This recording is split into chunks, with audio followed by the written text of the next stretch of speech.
Le son d'un piano, on a l'impression de le connaître par cœur, n'est-ce pas? Et pourtant, derrière chaque note se cache un défi, un vrai casse-tête physique et mathématique. Saviez-vous par exemple qu'atteindre la perfection sonore est, littéralement une mission impossible? C'est la question qui va nous guider. Pourquoi cet instrument si familier est impossible à accorder parfaitement? Pour trouver la réponse, on va devoir faire un petit voyage. Un voyage entre l'art de l'accordeur et la science pure des algorithmes. Avant de se lancer dans la physique, il faut d'abord comprendre l'instrument lui-même. Et cette citation d'Alain de Rode, un accordeur de piano, est juste parfaite.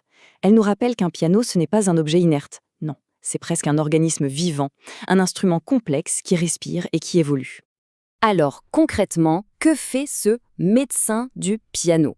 Son travail est bien plus délicat et bien plus complexe qu'on ne pourrait l'imaginer.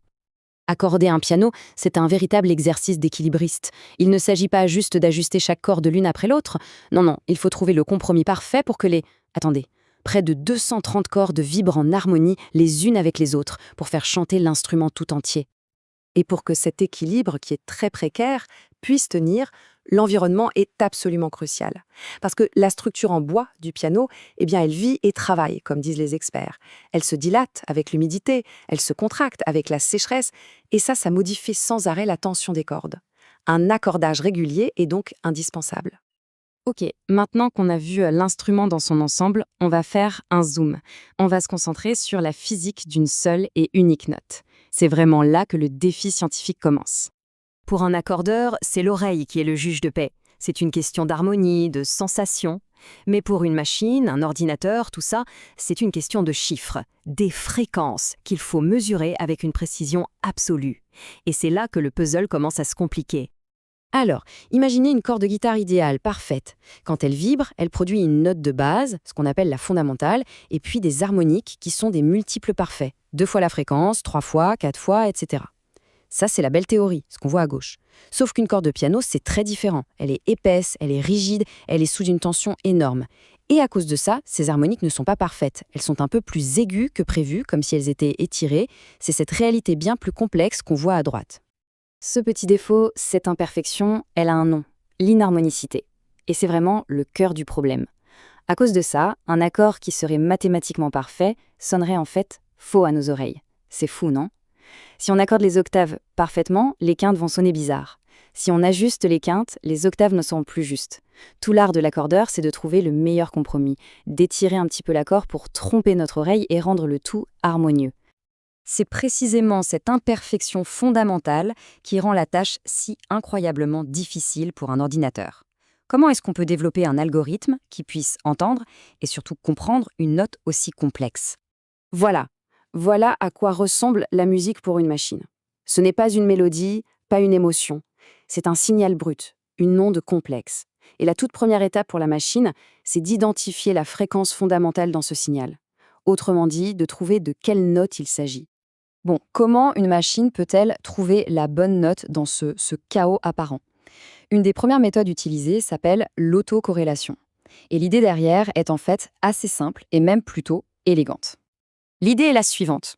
L'algorithme prend un petit bout du signal.